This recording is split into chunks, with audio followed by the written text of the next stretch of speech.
Bienvenidos a este recorrido por uno de los casos más perturbadores registrados en la historia de Virginia Occidental.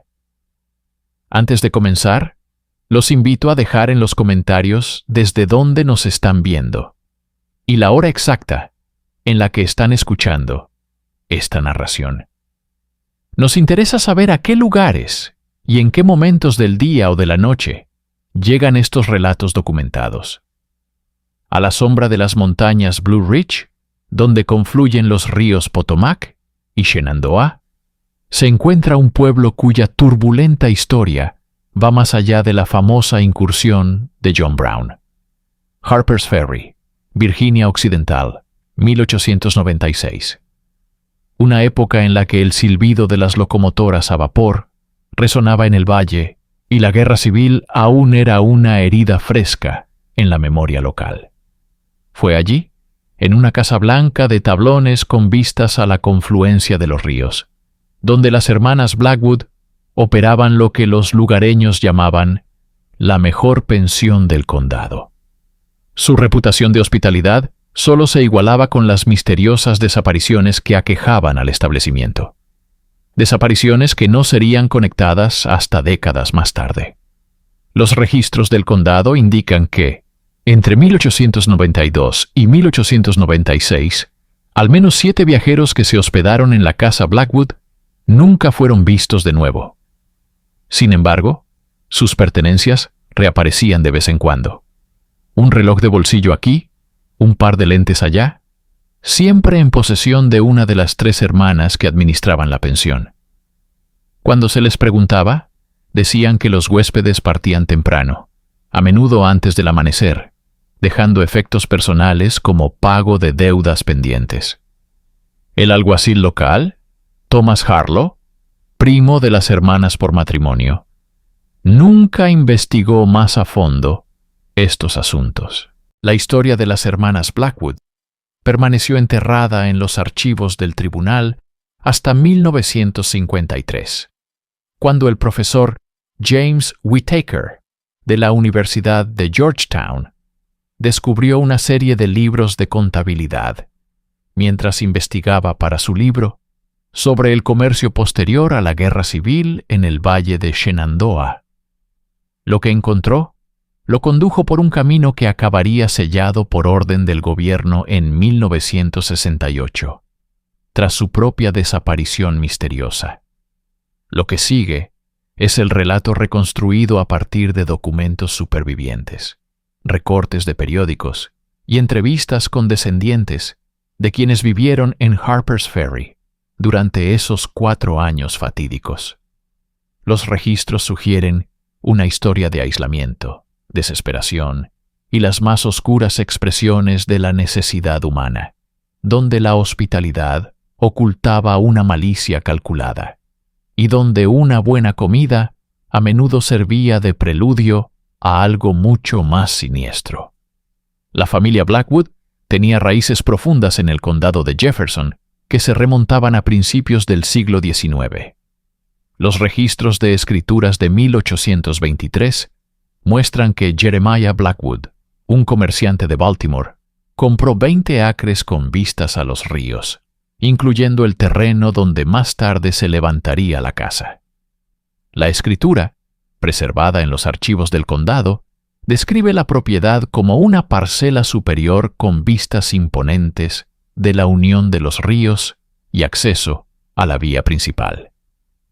Los libros de contabilidad de Jeremiah, parcialmente conservados en la colección de la Sociedad Histórica del Condado de Jefferson, indican que estableció un próspero negocio de mercería en la calle Shenandoah, importando telas finas y artículos domésticos de ciudades del este. Los registros de la iglesia local de San Pedro muestran que los Blackwood eran miembros prominentes de la congregación, contribuyendo de manera sustancial a la construcción de un nuevo templo en 1833. La esposa de Jeremiah, Catherine, aparece frecuentemente en las actas de las reuniones del Auxilio de Damas, organizando colectas de caridad para los pobres y reuniones sociales para las familias notables. Su hijo William, nacido en 1821, fue enviado al este para recibir educación, primero a una academia preparatoria en Filadelfia y luego al Harvard College, donde los registros de exalumnos confirman que se graduó en 1842. William regresó a Harper's Ferry y gradualmente asumió la gestión de los negocios familiares a medida que su padre envejecía. Cuando Jeremiah murió en 1852, William heredó la totalidad de las propiedades familiares, que para entonces representaban una de las mayores fortunas privadas del condado de Jefferson. El matrimonio de William con Elizabeth Hollister en 1853 unió a dos familias prominentes de la zona. La boda, según una pequeña nota en el Virginia Free Press, fue atendida por las personalidades más distinguidas de la región, incluyendo representantes de las familias prominentes Washburn, Stower y Lockwood. Elizabeth fue descrita como una dama de refinada educación y considerable fortuna personal, habiendo asistido al exclusivo Seminario Femenino de Troy, en Nueva York. La pareja estableció su hogar en la residencia familiar, con vistas a los ríos, la cual William había renovado extensamente tras la muerte de su padre. Los permisos de construcción presentados en el condado muestran ampliaciones significativas, incluyendo la adición de un tercer piso, la expansión de las instalaciones de la cocina y la modernización de la plomería. Lujos inusuales para la época. Los Blackwood, según todos los relatos, llevaban la vida esperada de la nobleza regional. Organizaban cenas, asistían a la iglesia y participaban en los rituales sociales estacionales de las familias adineradas. La primera de sus hijas, Margaret, nació en 1854, seguida por Eleanor en 1858 y Ruth en 1863. Los registros bautismales de San Pedro muestran que cada niña fue bautizada con gran ceremonia, con padrinos seleccionados entre las familias más prominentes de la región. Los registros escolares indican que las niñas recibieron educación temprana de tutores privados traídos de Baltimore y Filadelfia. Otra muestra de la posición y los recursos de la familia. La guerra civil lo cambió todo para los Blackwood, como también ocurrió con tantas familias en los estados fronterizos. William Blackwood, quien había heredado las propiedades familiares de su padre en 1852, tomó una decisión trascendental en abril de 1861. Cuando Virginia votó por separarse de la Unión, el condado de Jefferson, que más tarde pasaría a formar parte de Virginia Occidental, estaba profundamente dividido. William, educado en escuelas del norte y con importantes intereses comerciales en Baltimore y Filadelfia, decidió apoyar a la Unión. Los registros militares muestran que William Blackwood recibió una comisión como teniente coronel en la Segunda Infantería Voluntaria de Virginia Occidental en julio de 1861. Su historial de servicio fue distinguido. Participó en las campañas del Valle de Shenandoah, bajo el mando del general Sheridan, y resultó herido en la batalla de Cedar Creek en octubre de 1864. Las cartas de William a Elizabeth, conservadas en una colección privada donada a los archivos estatales de Virginia Occidental en 1947, revelan su lucha interna. No puedo, en buena conciencia, apoyar la disolución de nuestra gran república. Aunque sé que mi posición los coloca a ti y a nuestros queridos hijos en una situación difícil entre nuestros vecinos, ruego que cuando este conflicto termine, la reconciliación sea posible. Las cartas también revelan que los negocios de los Blackwood sufrieron gravemente durante la ausencia de William. En una carta fechada en junio de 1863, escribe: «Tu informe sobre la disminución del comercio de la tienda me duele. aunque entiendo que muchos de los que antes se contaban como nuestros amigos, ahora llevan sus compras a otro lado. Debemos soportar esta prueba como lo hemos hecho con otras, con dignidad y paciencia. Para 1864, la situación había empeorado. Una carta de septiembre señala: «Me angustia saber que las propiedades en alquiler ahora están vacías y que te has visto obligada a despedir al personal doméstico. Por favor, asegura a Martha y a Joseph que serán bienvenidos de vuelta cuando las circunstancias mejoren». Harper's Ferry cambió de manos múltiples veces durante el conflicto, con fuerzas tanto de la Unión como de la Confederación ocupando la estratégica ciudad. La casa de los Blackwood, debido a su ubicación prominente con vistas a los ríos, fue requisada como alojamiento para oficiales en distintos momentos. Una reclamación de daños presentada ante el gobierno federal en 1866 detalla graves destrozos en la propiedad, incluyendo la destrucción de muebles, el deterioro de las paredes, la rotura de ventanas y el robo de objetos domésticos por parte de tropas de ambos ejércitos. Pero su regreso a casa no fue el retorno triunfal que podría haber esperado. El sentimiento local se había inclinado fuertemente a favor de la Confederación, y quienes apoyaron a la Unión fueron a menudo tratados como traidores. La familia Blackwood se encontró convertida en paria social dentro de una comunidad que alguna vez habían ayudado a construir. El reverendo Samuel Woodson, pastor de la iglesia presbiteriana, a la que los Blackwood habían asistido por generaciones, escribió en su diario personal en septiembre de 1865. El coronel Blackwood asistió hoy a los servicios por primera vez desde su regreso. Varias familias se levantaron y se marcharon cuando él entró. Su esposa parecía afligida, pero el coronel mismo mantuvo la dignidad. Las 3 hijas permanecieron muy quietas, como pequeñas estatuas. Uno se pregunta qué efecto tendrá este trato en unas mentes tan jóvenes. El ostracismo continuó durante años. Los libros de contabilidad del período muestran que los comerciantes locales a menudo cobraban precios más altos a los Blackwood, o se negaban a extenderles crédito que rutinariamente ofrecían a otras familias de estatus similar. Las invitaciones a eventos sociales dejaron de llegar. La familia, antes prominente, se replegó en un aislamiento cada vez mayor. Un diario llevado por Harriet Stanton, una vecina cuya familia mantuvo relaciones cordiales con los Blackwood, ofrece una visión de su deteriorada posición social. Tomé el té con Elizabeth ayer. La casa, antes tan llena de vida y visitantes, está ahora silenciosa.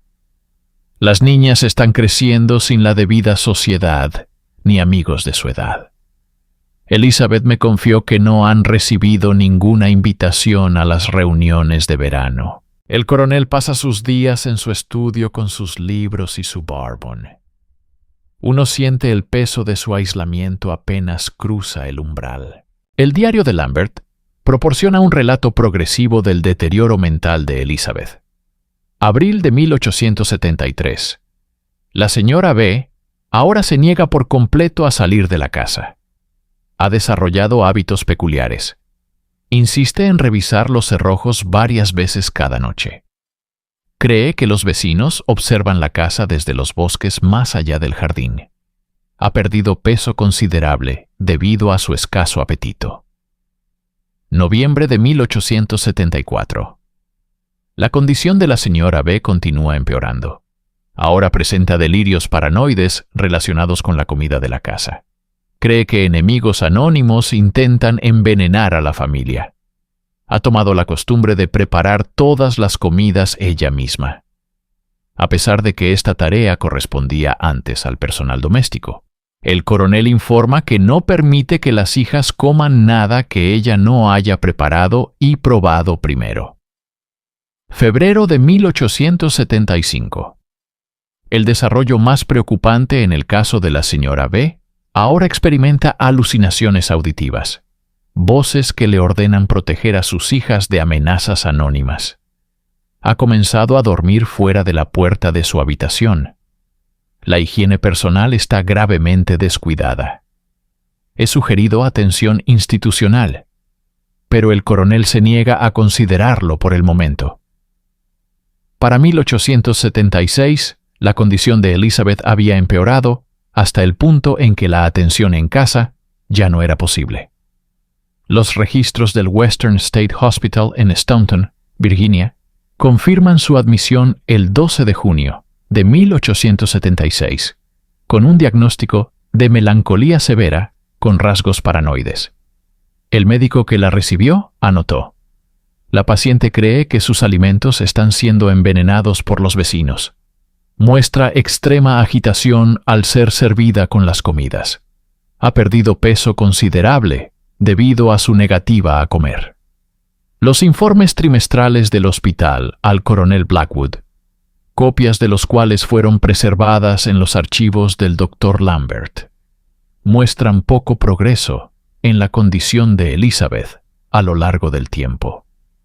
Septiembre de 1876. La paciente permanece retraída y desconfiada. Acepta solo una nutrición mínima y debe ser estrechamente vigilada para asegurar una ingesta adecuada. Se niega a participar en terapia ocupacional o en actividades sociales. Diciembre de 1877. La paciente ha desarrollado conductas rituales en torno al consumo de alimentos. Solo come después de una preparación e inspección elaborada de todos los artículos. Ha acusado al personal del hospital de colusión con enemigos no identificados. En ocasiones, se requiere sedación durante episodios de agitación extrema.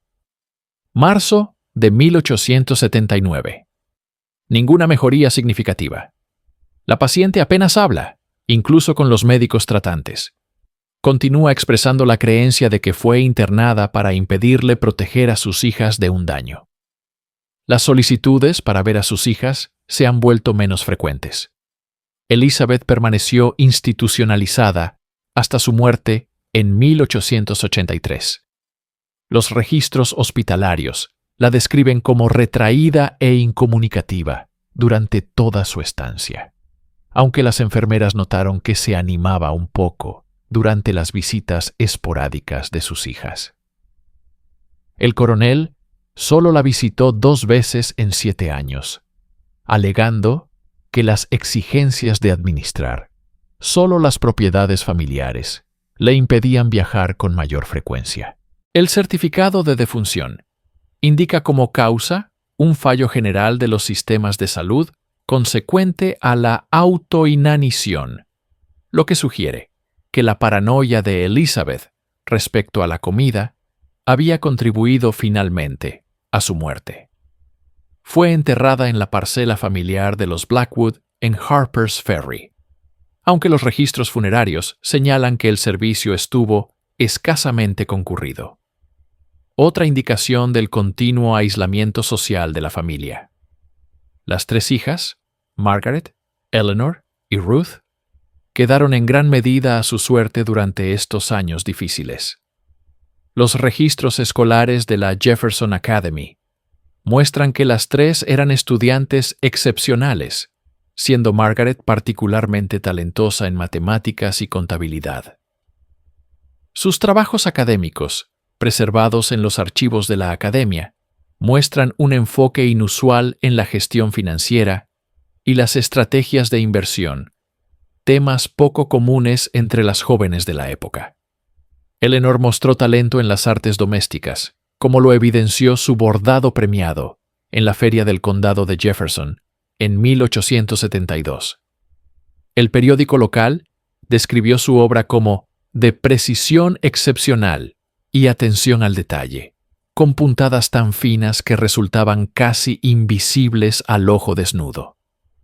Sus maestras señalaron sus tendencias perfeccionistas, con una evaluación que decía: la señorita Eleanor deshará y reiniciará su trabajo múltiples veces hasta alcanzar el resultado exacto que desea, mostrando una paciencia inusual para alguien tan joven.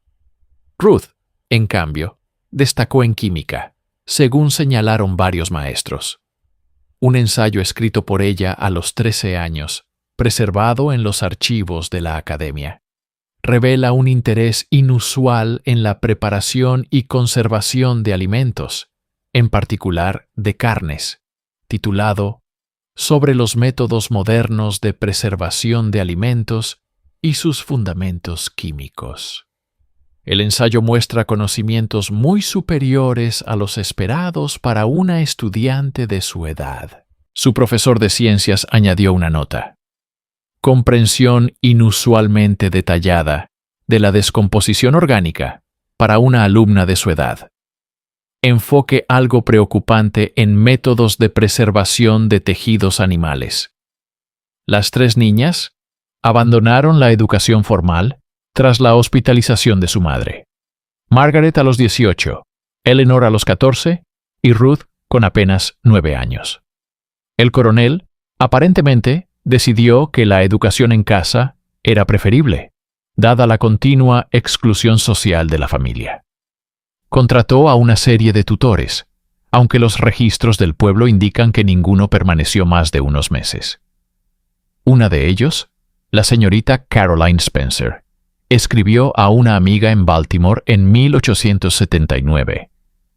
Las señoritas Blackwood son inteligentes más allá de su edad, pero hay algo inquietante en la casa. La menor, en especial, hace preguntas que ningún niño debería contemplar. El coronel está a menudo ausente, y la casa mantiene un silencio que oprime el espíritu. No renovar en mi contrato cuando el período termine.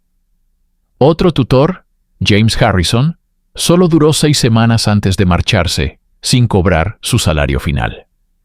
En una carta al director de su escuela anterior, explicó: la situación en la casa Blackwood no es como se describió. Las niñas, aunque intelectualmente capaces, muestran tendencias perturbadoras. La mayor lleva las cuentas de la casa con una precisión sospechosa para alguien de su edad.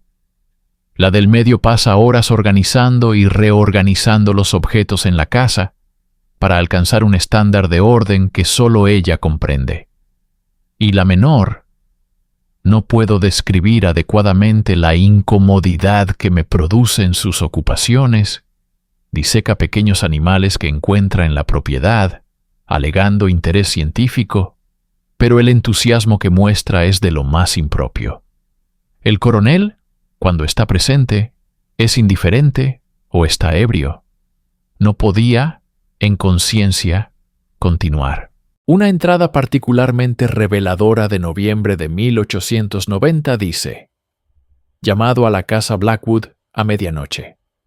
El coronel había disparado su revólver por la ventana del dormitorio, alegando haber visto intrusos en el jardín. Ninguna evidencia de tal presencia. Las hijas parecían notablemente tranquilas durante todo el incidente.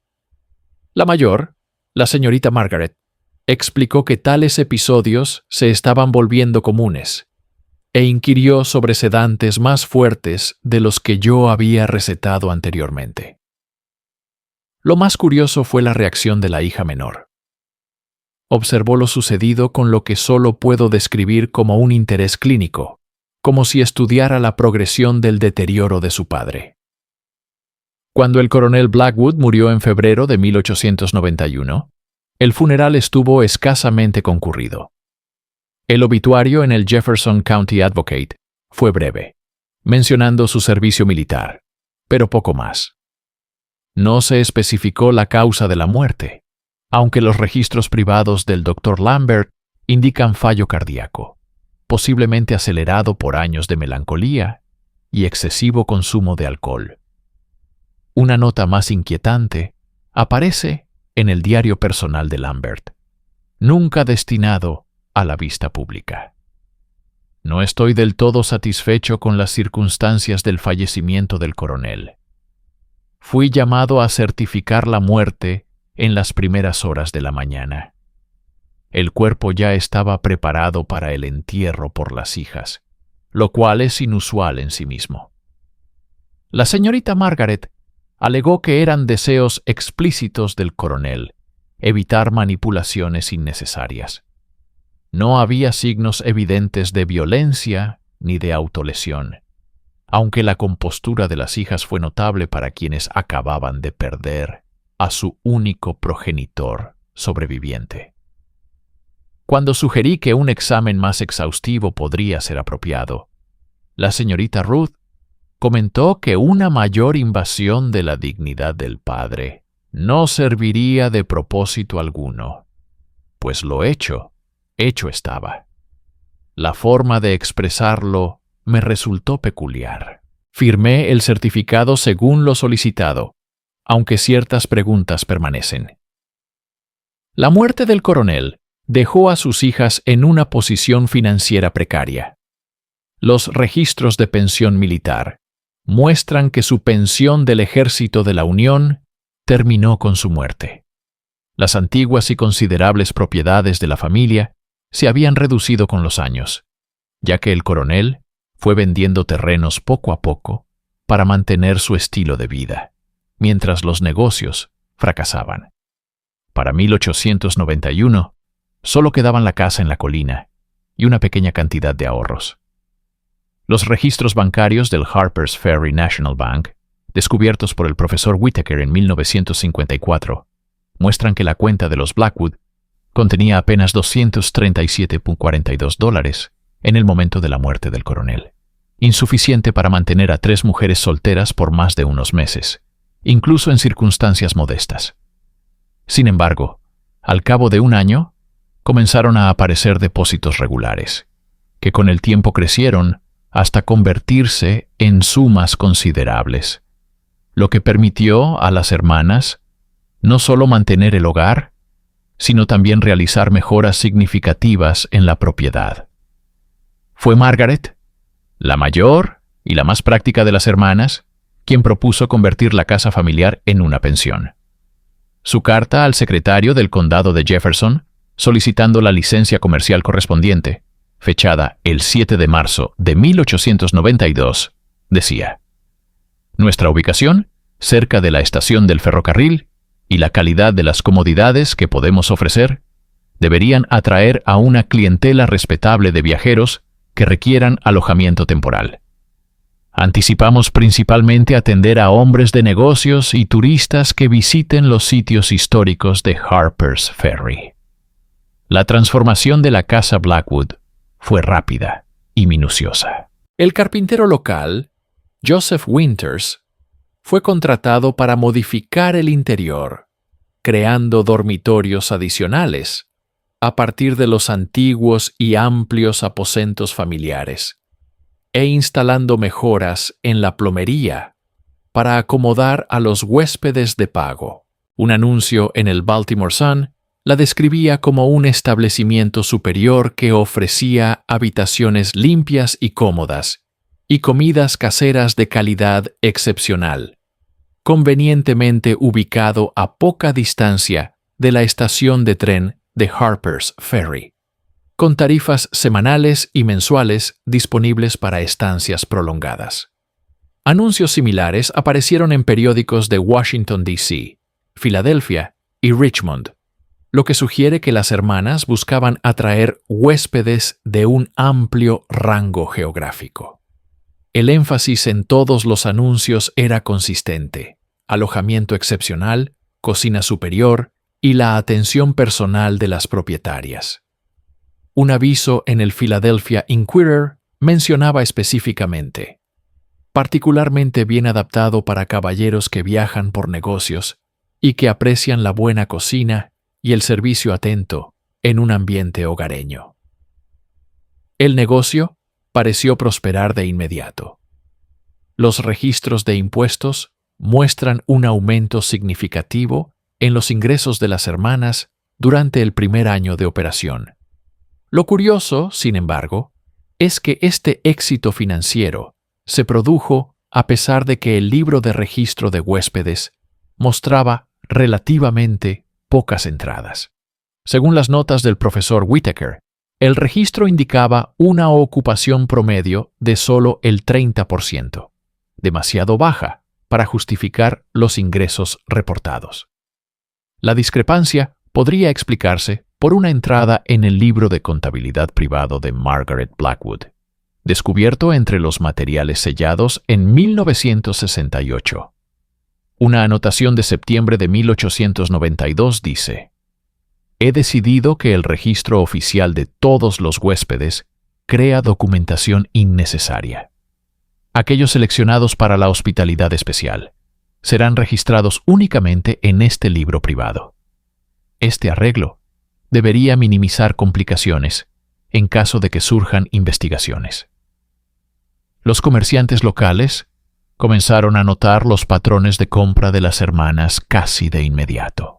El abuelo de Thomas Wilson, dueño de la tienda general en High Street, llevaba meticulosos registros de los pedidos de las hermanas. Su libro muestra compras regulares de artículos inusuales, como grandes cantidades de cuchillos especializados, múltiples juegos de fina vajilla de porcelana que eran reemplazados regularmente, y cantidades inusitadamente grandes de ciertas especias, en particular aquellas conocidas por enmascarar otros sabores. Wilson compartió las observaciones de su abuelo con el profesor Whittaker. El abuelo decía que las hermanas Blackwood compraban más sal de conservación que cualquier otra familia que hubiera visto, incluso más que aquellas que almacenaban carne para el invierno. Y ellas la compraban todo el año, no solo en temporada de matanza. Cuando preguntó una vez a la señorita Margaret al respecto, ella simplemente sonrió y dijo que tenían necesidades especiales de conservación en su cocina. La ferretería propiedad de la familia Jenkins aportó otra pieza del rompecabezas. Sus registros de ventas muestran que las hermanas compraban cantidades inusuales de cerraduras, cadenas y sujetadores de uso pesado, del tipo normalmente utilizados para asegurar ganado. Cuando se les preguntó, explicaron que estos artículos eran necesarios para asegurar el cuarto de almacenamiento del sótano, donde guardaban sus valiosos suministros y reliquias familiares. La primera desaparición documentada relacionada con la casa Blackwood ocurrió en febrero de 1893, aproximadamente 9 meses después de la apertura de la pensión. Howard Phillips, un comerciante de madera de Baltimore, llegó el 14 de febrero para una estancia de 3 noches mientras negociaba derechos de compra de bosques en las cercanías de las montañas Blue Ridge. Según el registro de huéspedes, salió el 17 de febrero, habiendo pagado su cuenta en su totalidad. Sin embargo, la familia de Phillips lo reportó como desaparecido cuando no regresó a Baltimore. Un telegrama enviado al sheriff Harlow el 20 de febrero solicitaba información sobre el paradero de Phillips. La respuesta de Harlow, preservada en los archivos de la policía de Baltimore, decía simplemente: «El señor Phillips partió de Harper's Ferry en el tren de la mañana del 17 de febrero. Según las propietarias de la pensión, no hay más información disponible». Lo que hace este caso particularmente interesante es una anotación encontrada en el libro privado de Margaret Blackwood, descubierto por el profesor Whittaker entre los materiales sellados en 1968. La entrada del 17 de febrero dice: «El señor P. liquidó su cuenta en su totalidad. Efectos personales de calidad adecuada. Ruth, particularmente complacida con la leontina del reloj. Eleanor ha reclamado el maletín de cuero para adaptarlo a uso doméstico». Una entrada más perturbadora sigue al día siguiente, el 18 de febrero. «Preparación especial de Ruth, muy exitosa». Los huéspedes en la cena comentaron específicamente sobre la ternura del asado. La nueva técnica de conservación de Eleanor parece efectiva. Ningún olor ni decoloración detectables. Continuaremos con este método para futuras preparaciones especiales. Los registros bancarios de la casa Blackwood muestran un depósito de $243.75 el 18 de febrero, significativamente más de lo que la tarifa normal de hospedaje y comidas habría generado con la estancia de 3 noches de un solo huésped. Este patrón de ingresos financieros inexplicables tras la desaparición de huéspedes continuaría a lo largo de la operación de la pensión.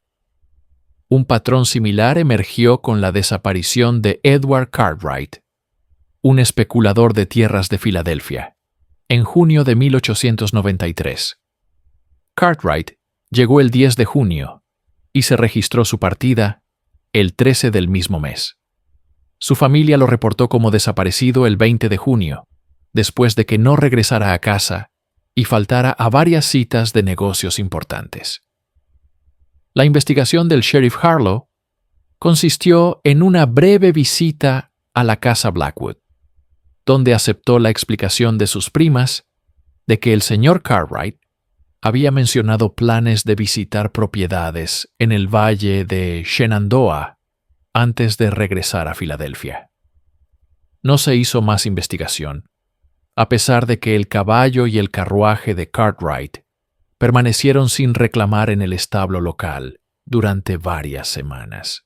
La anotación del libro de Margaret del 13 de junio señala: el señor C. liquidó su cuenta. Reloj de bolsillo de oro de calidad superior. Eleanor encuentra útil su bastón para alcanzar estantes altos. Ruth complacida con la calidad de sus botas, aunque demasiado grandes para cualquiera de nosotras. Una entrada posterior, fechada el 14 de junio, elabora: Ruth experimentando con un nuevo adobo para preparación especial. Resultados excelentes. Los comensales comentaron que la carne tenía más sabor que en ocasiones anteriores. Debe recordarse: los sujetos que consumen alcohol regularmente requieren tiempo adicional de remojo para eliminar los tonos amargos. Durante los 3 años siguientes, aparecerían anotaciones similares en el libro de Margaret, siempre coincidiendo con huéspedes que después fueron reportados como desaparecidos. El patrón era consistente: hombres de negocios que viajaban solos, llevando efectivo y sin conexiones locales.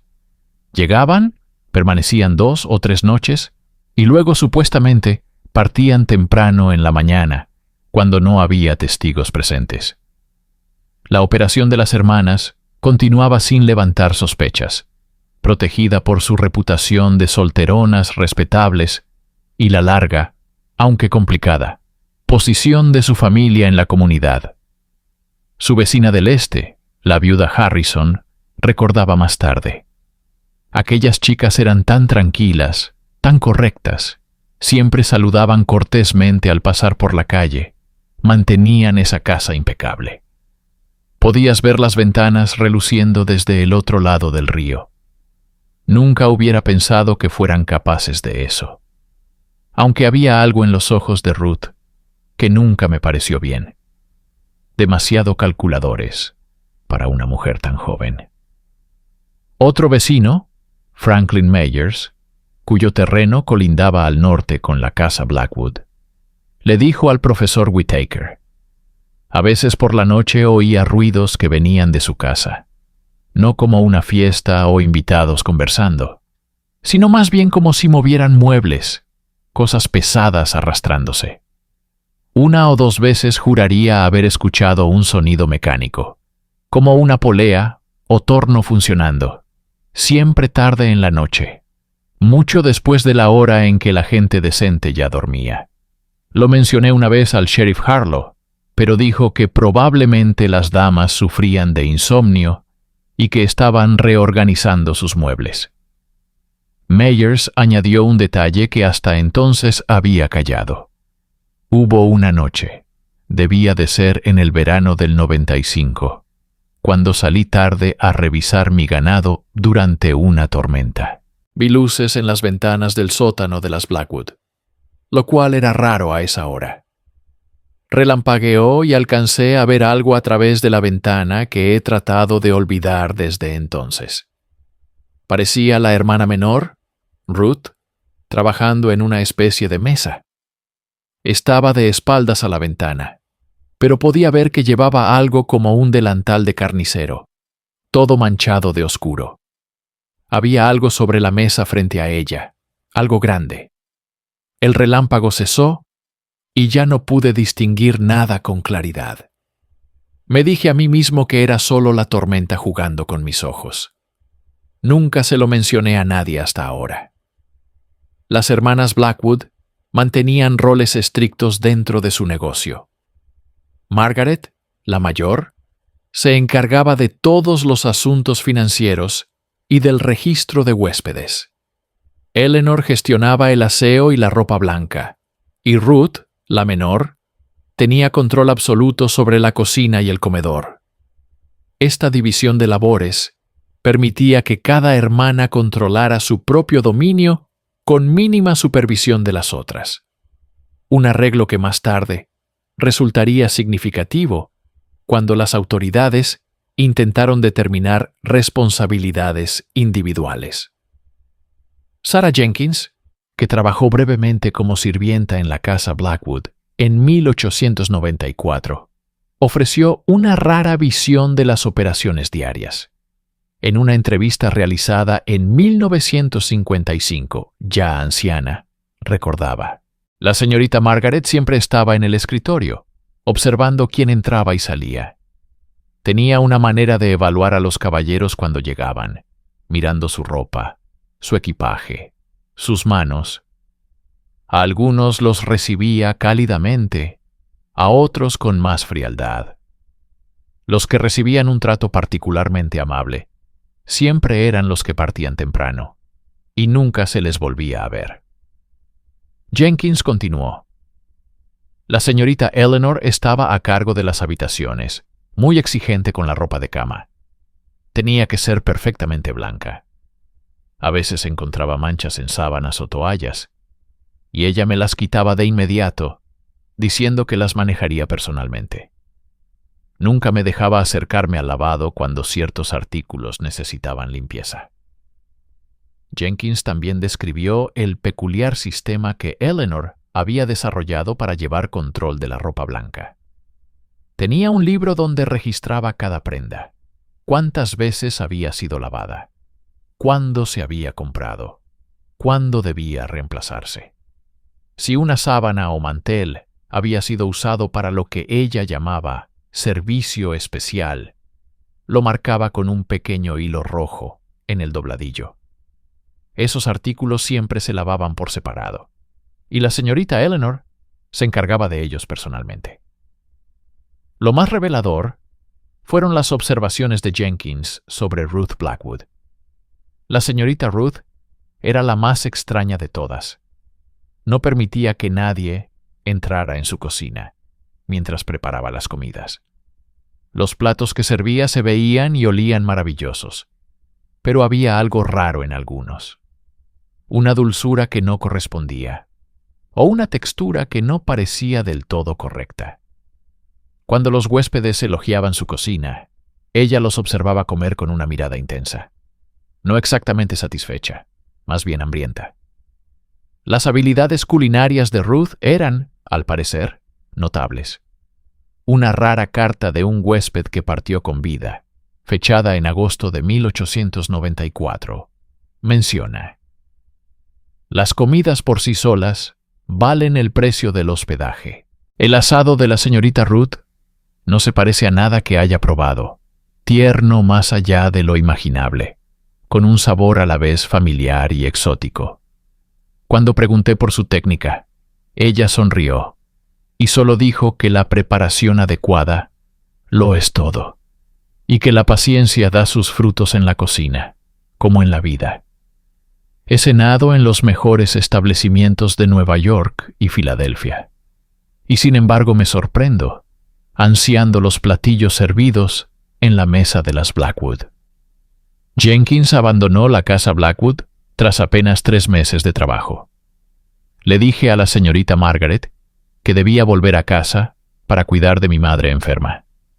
La verdad era que ese lugar me ponía la piel de gallina, especialmente el sótano. Tenía prohibido bajar allí, pero una vez necesité buscar conservas y la señorita Ruth no estaba. Los estantes estaban llenos de frascos, pero no contenían lo que uno esperaría. No miré con detalle, no quise, pero lo que alcancé a ver no parecía fruta ni verdura que yo reconociera. Me fui al día siguiente y nunca volví. Al acercarse 1896, el patrón de desapariciones se aceleró. Entre enero y septiembre de ese año, 4 hombres desaparecieron tras hospedarse en la casa Blackwood. Los comerciantes locales comenzaron a notar patrones de compra inusuales, que iban más allá de lo que habían observado en años anteriores. El pedido especial de Ruth Blackwood a la botica de Harper's Ferry, en julio de 1896, fue particularmente revelador. El recibo parcial, recuperado de los archivos de la botica, lista compuestos con usos medicinales legítimos, pero que en combinación y en ciertas cantidades podían producir potentes efectos sedantes. La anotación del boticario en el recibo dice: para el tratamiento de la continua afección nerviosa de la señorita Ruth, según lo prescrito. No se encontró ninguna receta médica, y los registros del Dr. Lambert no contienen mención alguna de haber tratado a Ruth por ningún trastorno nervioso. El aprendiz de boticario, Samuel Cooper, relató más tarde al profesor Whittaker: la señorita Ruth tenía requisitos muy específicos. Quería saber exactamente cuánto de cada compuesto produciría una relajación profunda, sin causar daño permanente. Preguntaba sobre químicos que conservaran la frescura de la carne durante los meses de verano. Tenía un interés inusual en varias sales y en sus efectos sobre el tejido humano. Siempre pagaba en efectivo. Siempre insistía en la discreción. Cooper añadió un detalle que había omitido previamente.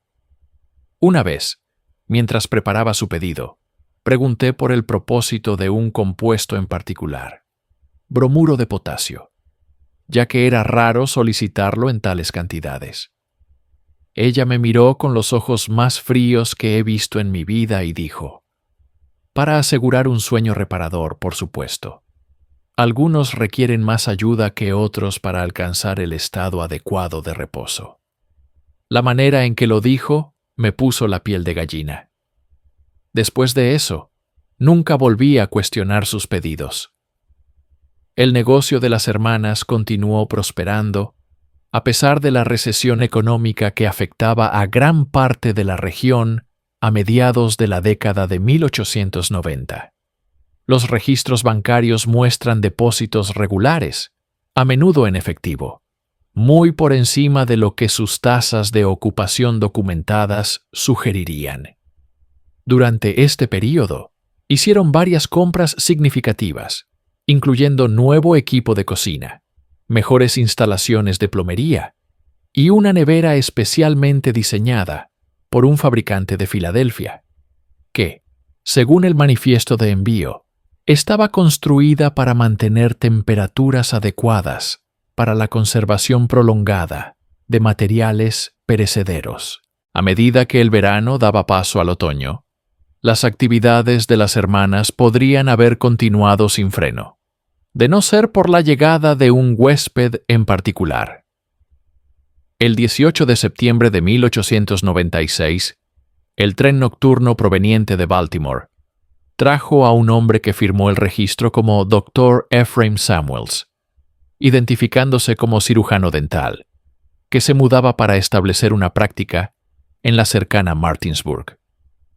Según el registro, el Dr. Samuels pagó por adelantado una semana completa de alojamiento, una suma que representaba una cantidad considerable en efectivo. Le fue asignada la habitación azul en el segundo piso, con vistas al jardín trasero de la casa. Lo que las hermanas no podían saber era que este hombre no era el Dr. Samuels. Los registros del condado revelarían más tarde que el verdadero doctor había muerto 3 meses antes en Baltimore. El hombre que llegó a la casa Blackwood aquella noche de septiembre era James Pinkerton, un detective privado contratado por la familia de Howard Phillips, el hombre de negocios desaparecido en febrero de 1893. Pinkerton llegó a Harper's Ferry después de meses de investigación que lo llevaron a identificar un patrón de desapariciones vinculado a la pensión. Durante 3 días mantuvo su tapadera como el Dr. Samuels, compartiendo comidas con las hermanas y observando sus rutinas. En su diario personal, más tarde recuperado entre sus pertenencias en Baltimore, anotó: la mayor habla poco durante las comidas, pero observa constantemente. La hermana del medio mantiene una conversación agradable mientras vigila la reacción de uno a la comida. La menor sirve cada plato personalmente, siempre esperando a que los huéspedes den el primer bocado antes de retirarse a la cocina. Las comidas son excepcionales, quizá demasiado. Hay un regusto inusual en el vino de la noche, que me he cuidado de solo fingir beber. Las entradas del diario de Pinkerton muestran una creciente preocupación durante su estancia de 3 días. Su última anotación, fechada el 21 de septiembre de 1896, dice: «Estoy ahora seguro de mis sospechas. He observado las ventanas del sótano desde el jardín. Equipo inusual visible. Mesa metálica con sistema de drenaje. Grandes contenedores de conservación alineados en las paredes. Ganchos en el techo con sistema de poleas. Implementaré el plan esta noche. Si no informo a la oficina de Baltimore antes del mediodía de mañana, el agente Thompson debe proceder con los arreglos de contingencia». La noche del 21 de septiembre, Pinkerton llevó a cabo su plan para descubrir lo que ocurría con los huéspedes que nunca partían. Tras la cena, fingió estar más intoxicado de lo habitual, arrastrando las palabras y teniendo dificultad para subir las escaleras hacia su habitación. Las hermanas lo ayudaron a acostarse, con Margaret asegurándole que una buena noche de sueño lo arreglará todo. Lo que sucedió después solo existe en el informe de Pinkerton, presentado a la policía de Baltimore, y posteriormente sellado hasta su hallazgo en 1962. Según su relato, Pinkerton esperó hasta aproximadamente la medianoche, cuando escuchó pasos en el pasillo. Su puerta se abrió, y a la tenue luz observó a Margaret y a Eleanor entrando con lo que describió como una gran lona, varios trozos de cuerda y una colección de cuchillos y otros implementos de naturaleza preocupante. Pinkerton, que en realidad no había consumido la comida ni el vino drogados, sino que los había desechado discretamente, enfrentó a las mujeres. La confrontación que siguió no fue registrada en detalle, pues las páginas correspondientes fueron retiradas de su informe antes de que fuese sellado. Lo que se sabe es que Pinkerton abandonó Harper's Ferry abruptamente a la mañana siguiente y regresó a Baltimore, donde presentó su informe y luego desapareció del registro histórico por completo. Una pista tentadora sobre lo que pudo haber ocurrido durante esa confrontación proviene de un único párrafo que sobrevivió en el informe de Pinkerton. Cuando se le preguntó directamente sobre el destino del señor Phillips y de los demás, la mayor de las señoritas B no mostró vergüenza ni negó nada.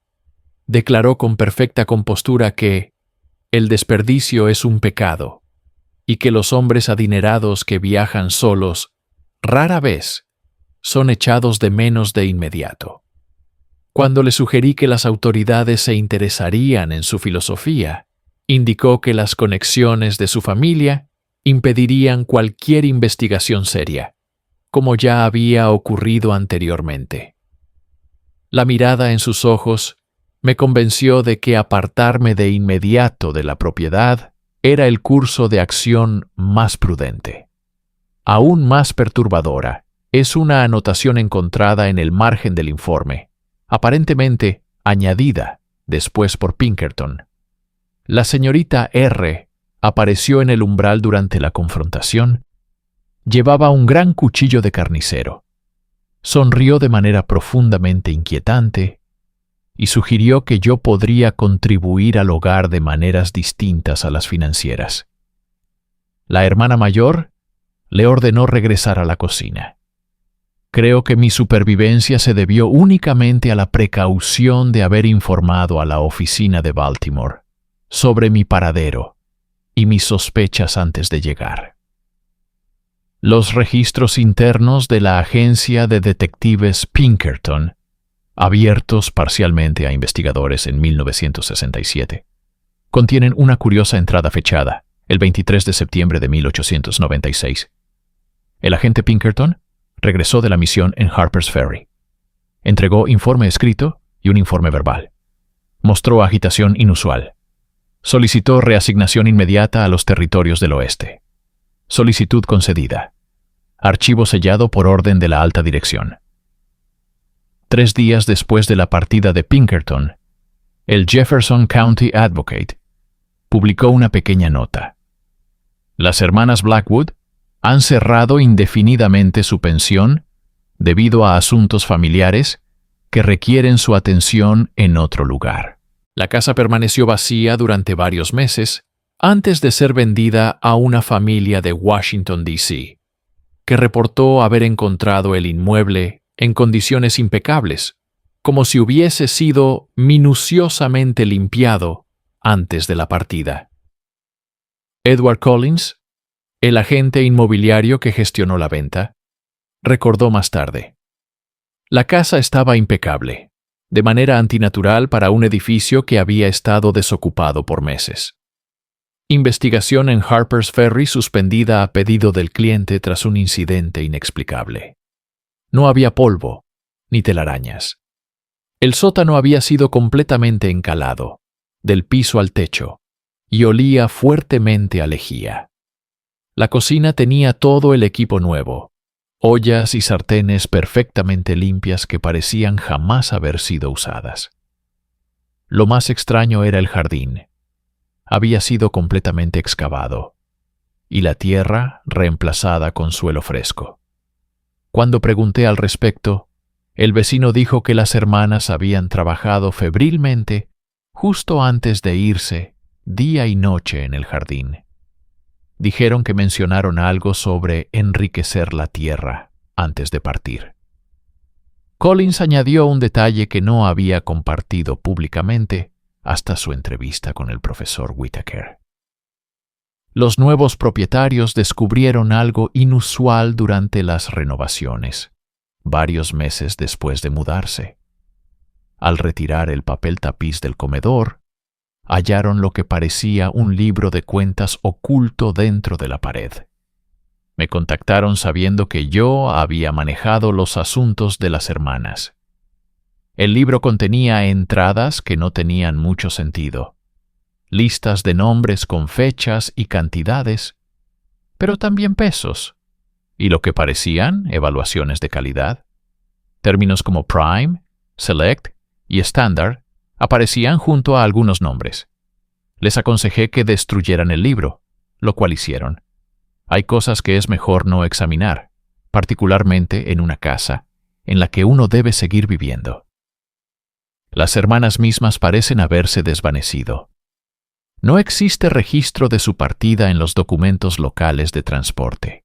No se presentó ninguna dirección de reenvío en la oficina de correos. Su considerable cuenta en el banco de Harper's Ferry fue cerrada y los fondos transferidos a una institución en Filadelfia, bajo el nombre Shepherd Sisters Investment Trust.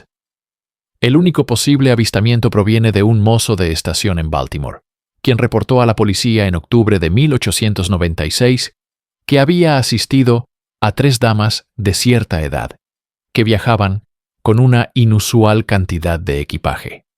incluyendo varios baúles tan grandes que requirieron de 2 hombres para moverlos, al abordar un tren con destino a Filadelfia. El mozo las recordó particularmente porque la más joven tenía una intensidad peculiar en la mirada que lo incomodó. Y la del medio insistió en manejar ciertos maletines ella misma, diciendo que contenían objetos frágiles. La declaración del mozo, tomada como parte de la investigación privada de la familia Phillips, incluye un detalle inquietante. Uno de los baúles se dañó durante la carga y una de las esquinas se abrió ligeramente. Henry Goodwin, quien compró la casa en 1912 y la vendió de nuevo en 1916, le contó después a su nieto: no había nada malo con la casa en sí.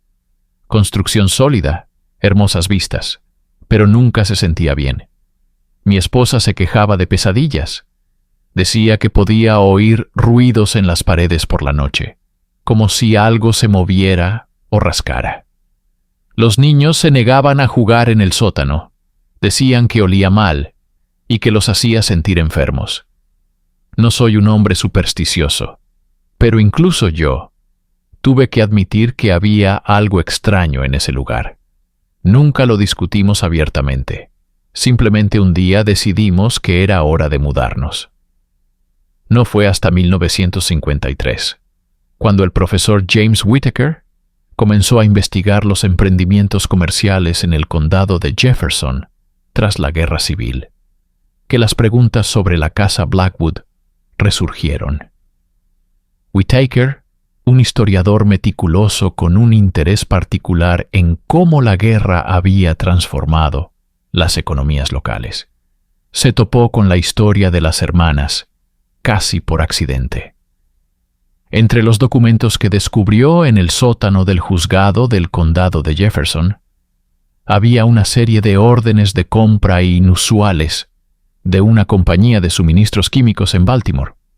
Los pedidos, hechos entre 1892 y 1896, incluían sustancias sin aplicación doméstica evidente, pero conocidas por tener propiedades sedantes cuando se administraban en pequeñas dosis. Los pedidos incluían cantidades de hidrato de cloral, un sedante que en aquella época estaba disponible comúnmente, aunque rara vez era adquirido al por mayor por ciudadanos privados. También figuraban compuestos conservantes, químicos utilizados en el curtido de cuero y sustancias capaces de enmascarar el sabor natural de los alimentos cuando se añadían en pequeñas cantidades. La curiosidad de Whittaker lo llevó a ampliar su investigación. Descubrió el diario del Dr. Morris Fletcher, el médico local durante el período en que la pensión funcionó. En una entrada fechada en octubre de 1896, poco después de la partida de las hermanas, Fletcher escribió: «He examinado el sótano a petición de los nuevos propietarios. Encontré evidencia de una limpieza exhaustiva, aunque permanecen rastros. El desagüe en el piso muestra signos de uso frecuente. Los ganchos en el techo no son consistentes con la preparación normal de alimentos. He aconsejado a los nuevos dueños sellar la habitación por completo. Hay asuntos que es mejor dejar sin perturbar».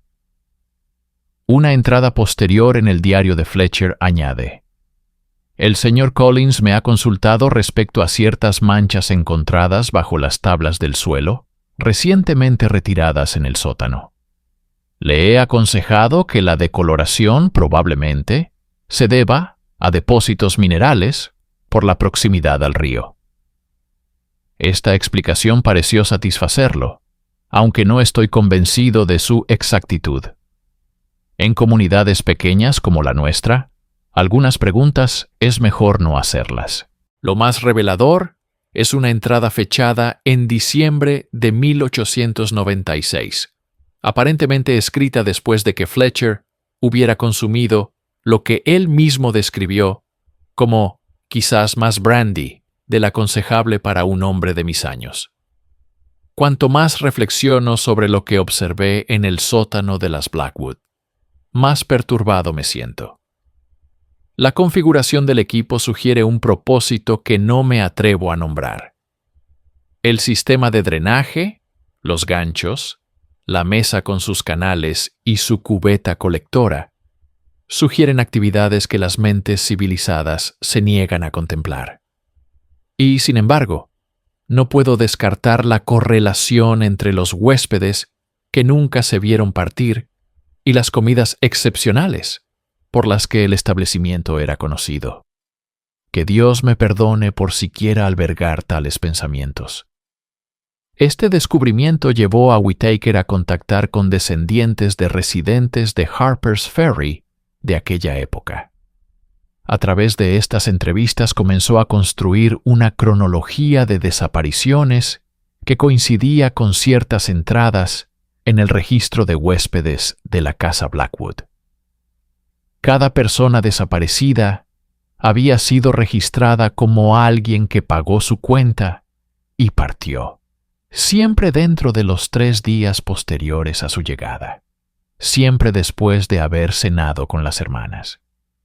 La investigación de Whitaker tomó un giro inesperado cuando logró localizar a Martha Simmons, cuya abuela había trabajado como sirvienta en la casa Blackwood.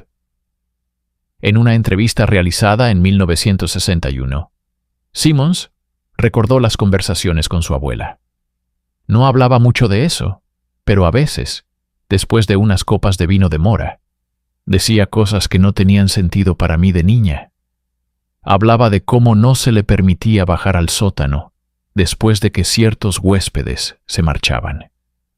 De manchas en las sábanas que la señorita Eleanor insistía en lavar ella misma.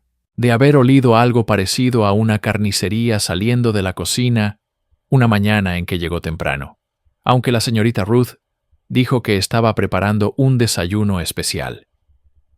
Lo más perturbador fue el recuerdo de Simmons sobre algo que su abuela presenció en el verano de 1896. Dijo que llegó más temprano de lo habitual un día y vio a la señorita Ruth en el jardín trasero de la casa. Contó que estaba enterrando algo envuelto en tela. Cuando se acercó, la señorita Ruth se enderezó rápidamente y dijo que solo estaba plantando nuevas hierbas para la cocina. Pero la abuela dijo que había un olor y que la tela estaba manchada de oscuro. Esa semana, la señorita Ruth le dio $1 extra y le dijo que no volviera a llegar tan temprano.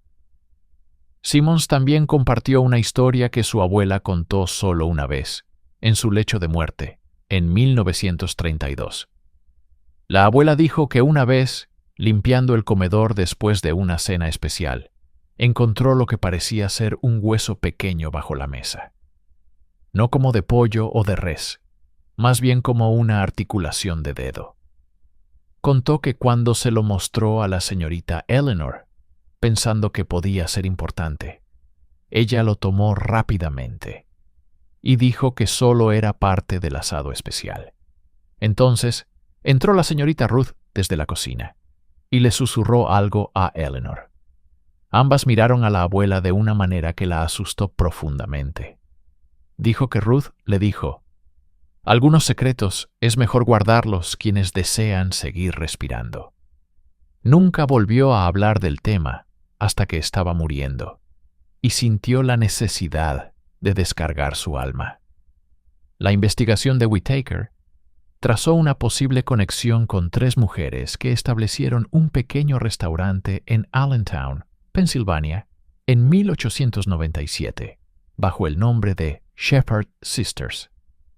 El establecimiento funcionó aproximadamente 2 años antes de cerrar abruptamente, tras la inexplicable muerte de un cliente que, según los periódicos locales, enfermó repentinamente después de cenar solo en el lugar. El directorio de la ciudad de Allentown, de 1897, lista a las propietarias de The Shepherd Table como Mary, Elizabeth y Caroline Shepherd.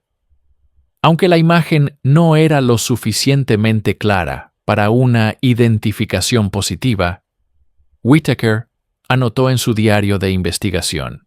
Una reseña del Shepherd Table, publicada en el Allentown Morning Call en diciembre de 1897, ofrece un eco inquietante de las descripciones de la casa Blackwood.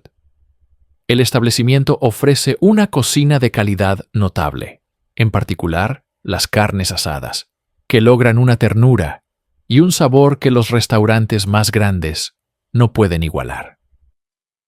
Una fotografía en una publicación de la Asociación Empresarial Local muestra a 3 mujeres cuyas edades aproximadas coinciden con lo que habrían tenido las hermanas Blackwood en ese momento.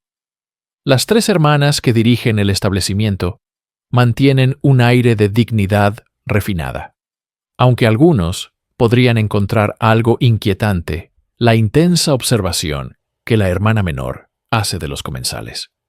Los caballeros que cenan solos reciben atención especial y suelen ser invitados a probar platillos no incluidos en el menú regular. La muerte que precipitó el cierre del restaurante ocurrió en marzo de 1899. Según informes policiales descubiertos por Whittaker, un empresario llamado George Harrington fue hallado muerto en su habitación de hotel la mañana después de haber cenado en el Shepherd Table. El informe del forense indicó como causa disturbio gástrico agudo de origen desconocido, aunque una nota en los papeles personales del médico forense sugería: no puede descartarse envenenamiento, aunque no se conoce toxina alguna que presente este patrón particular de síntomas. Para cuando las autoridades intentaron interrogar a las hermanas Shepherd sobre la última comida de Harrington, ya habían cerrado el restaurante y abandonado Allentown. Una breve nota en el periódico mencionó únicamente que se habían mudado para buscar oportunidades en otro lugar. No se proporcionó dirección de reenvío. Desde Allentown, Whittaker siguió un rastro que lo llevó a establecimientos similares en múltiples localidades.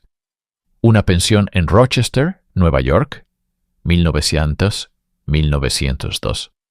Un pequeño hotel en Cleveland, Ohio, 1903-1905. Y un restaurante en Chicago, 1906-1908. En cada lugar, el patrón era consistente. 3 mujeres operaban un establecimiento conocido por sus comidas excepcionales, seguido por desapariciones inexplicables de clientes masculinos. Y luego, un cierre repentino y la reubicación. La conexión de Chicago resultó particularmente fructífera para la investigación de Whittaker. Los directorios de la ciudad listaban un restaurante llamado The Sisters' Table, que funcionaba en la zona norte entre 1906 y 1908. El establecimiento era propiedad de 3 mujeres que se identificaban como las hermanas Shepherd, Mary, Elizabeth y Caroline, cuyas edades coincidían aproximadamente con las de las hermanas Blackwood si hubieran adoptado nuevas identidades. Una reseña del Chicago Tribune de diciembre de 1906 alababa la cocina excepcional del restaurante, en particular las especialidades de la casa, asados y guisos, que la hermana menor supuestamente preparaba, según antiguas recetas familiares. La ternura de la carne es notable, logrando una calidad que pocos establecimientos profesionales pueden igualar. Más revelador aún fue una entrevista con un antiguo camarero de The Sisters' Table, realizada por Whittaker en 1962. El hombre, entonces en sus 70 años, recordó: el lugar era inusual, no como otros restaurantes donde había trabajado. Las hermanas se mantenían apartadas. La cocina estaba estrictamente prohibida al personal, excepto a un mozo de limpieza, que permitían ayudar con las cargas pesadas. Tenían una sala especial en la parte trasera, que siempre permanecía cerrada con llave. Una vez a la semana, usualmente los martes por la noche, llegaban entregas. Grandes cajas de hielo, que la hermana menor inspeccionaba cuidadosamente antes de que las llevaran a esa sala trasera. El camarero continuó. Una anotación en el expediente indica que durante la inspección del local vacío se descubrieron modificaciones inusuales en el sótano. El oficial a cargo, el detective Michael Sullivan, añadió una nota personal. El sótano contenía un sistema de drenaje hecho a medida y evidencia de lavado frecuente con mangueras. Grandes ganchos montados en las vigas del techo. El suelo había sido cubierto recientemente con concreto nuevo, pero las muestras extraídas en varias áreas mostraron posible residuo de sangre en las capas más profundas. Los negocios vecinos reportaron prácticas inusuales de eliminación de basura. Las hermanas nunca usaban el servicio regular de recolección, sino que sacaban los desechos ellas mismas en altas horas de la noche. El comentario final de Sullivan en el archivo dice: patrón similar a los casos de Rochester y Cleveland. Mismas 3 mujeres, mismo tipo de establecimiento, misma clientela objetivo.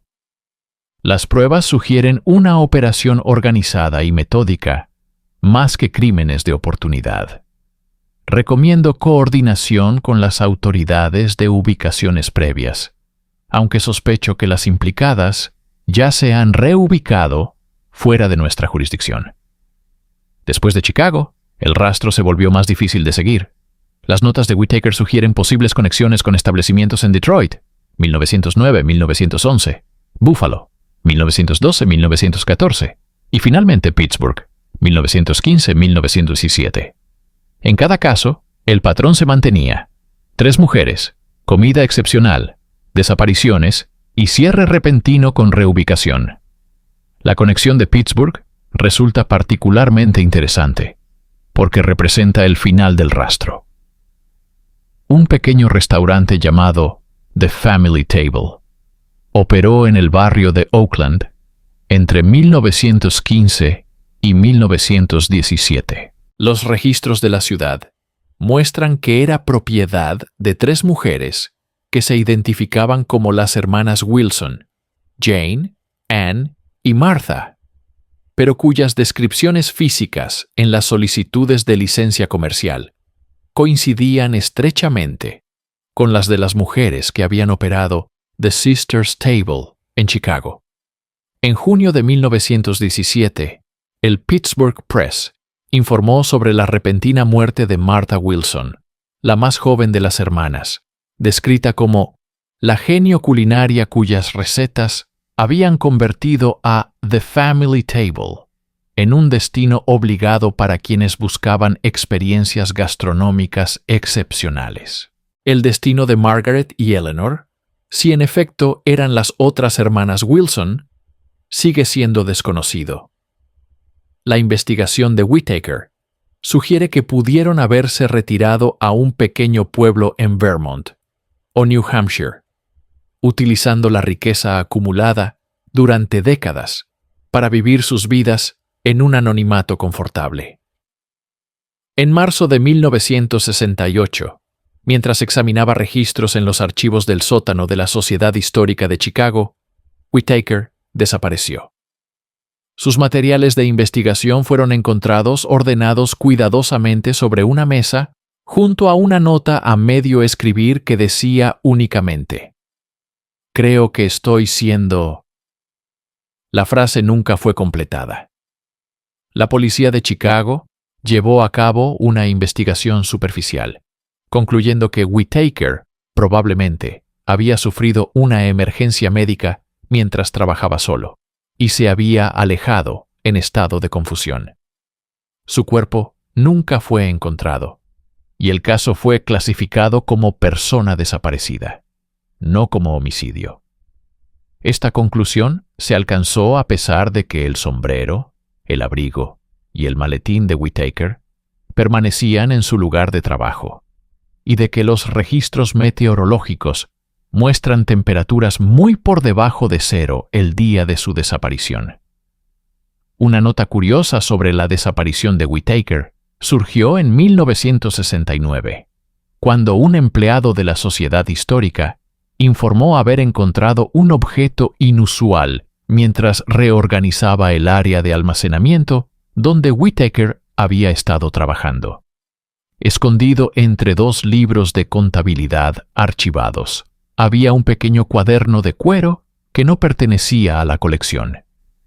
En su interior había una lista de nombres y fechas que abarcaba desde 1893 hasta 1917, con anotaciones sobre calidad, ternura y sabor. El cuaderno desapareció del depósito de pruebas del Departamento de Policía de Chicago 3 días después de haber sido entregado. El empleado que lo encontró aparentemente se jubiló de manera anticipada y se mudó a Arizona poco después. Las autoridades federales confiscaron la investigación de Whittaker pocos días después de su desaparición. La mayor parte permanece clasificada, con acceso restringido hasta 2023. Lo poco que se ha divulgado ofrece vistazos tentadores, pero incompletos, de un caso que abarca décadas y posiblemente múltiples jurisdicciones. Los pocos investigadores a quienes se les concedió acceso limitado a los archivos de Whittaker salieron con más preguntas que respuestas. Una de ellas, la doctora Elizabeth Chambers de la Universidad de Columbia, publicó en 1965 un artículo cuidadosamente redactado en el que sugería que el caso Blackwood representaba un patrón de conducta que pudo haberse repetido en múltiples localidades del este de los Estados Unidos entre 1870 y 1915. El esfuerzo más reciente, iniciado por un escritor de crímenes reales en 1966, terminó cuando el autor sufrió un derrame cerebral debilitante antes de completar su investigación.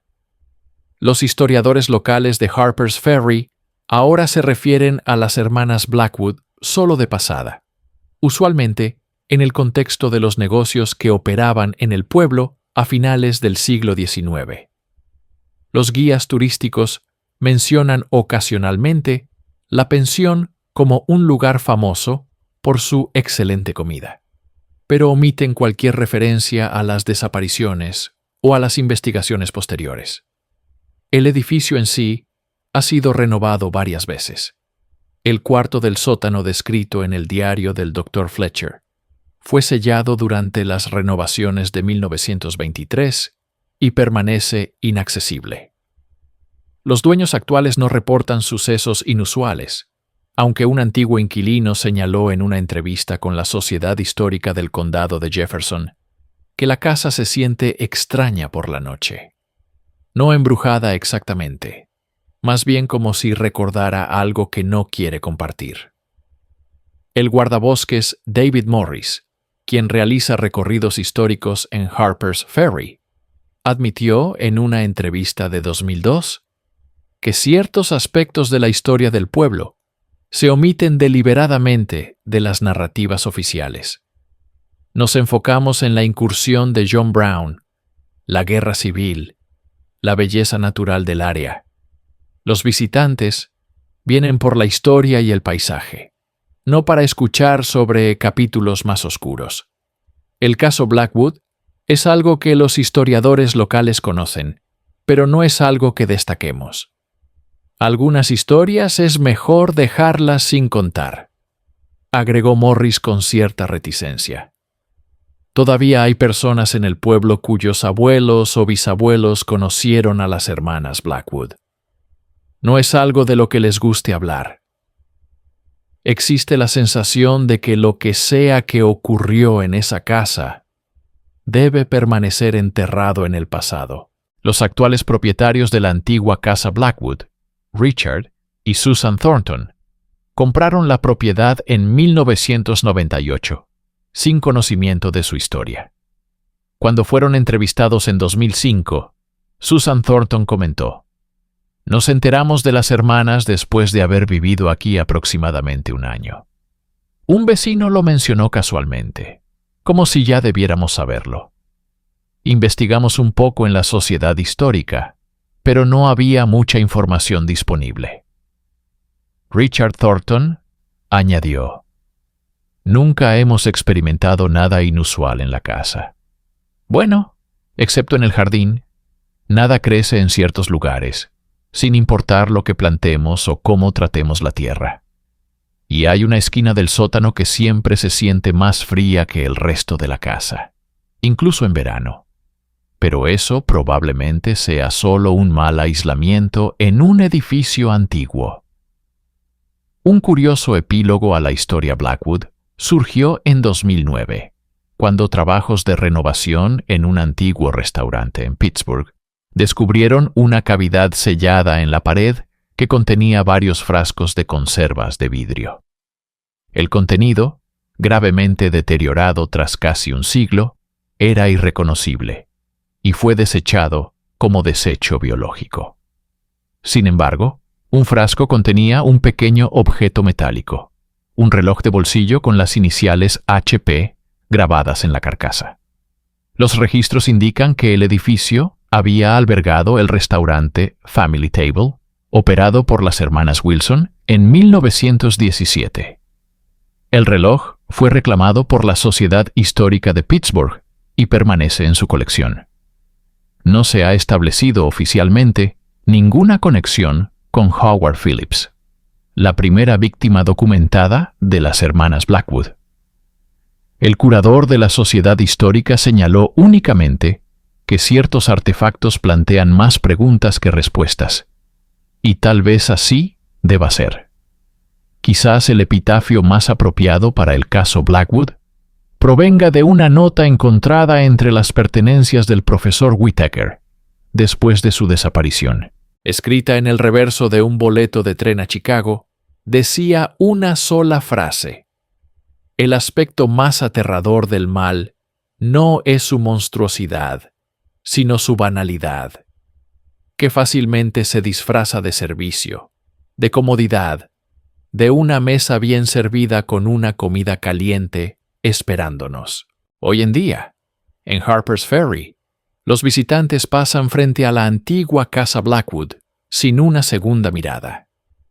Los ríos continúan su confluencia eterna. Las montañas permanecen en silencio, testigos de secretos largamente enterrados. Y en algún lugar, quizá, el libro de recetas de Ruth Blackwood reposa en un archivo, con sus páginas faltantes conteniendo instrucciones que nunca debieron volver a seguirse. Para quienes investigan tales asuntos, queda un curioso pie de página. En ciudades de todo el este de Estados Unidos, entre 1897 y 1915, los periódicos locales informaron ocasionalmente sobre establecimientos, restaurantes, pensiones, pequeños hoteles, cuyos propietarios eran reconocidos por su cocina excepcional y su esmerado servicio. Estos lugares funcionaban brevemente, usualmente menos de 3 años, antes de cerrar sin explicación. En cada ubicación, el patrón de desapariciones continuaba. Hombres viajeros que fueron vistos por última vez, disfrutando de una abundante comida antes de desaparecer por completo del registro histórico. Las hermanas, que servían más que la cena, pudieron haber desaparecido de Harper's Ferry en 1896, pero el hambre que las impulsaba pudo haber encontrado nuevas cocinas, nuevas mesas y nuevos comensales durante muchos años más. Como señalaba la última entrada en el libro de contabilidad de cocina de Ruth Blackwood, cuando la despensa está vacía, es hora de preparar una nueva mesa. Y quizá, en algún lugar de América, esa mesa se está preparando incluso ahora.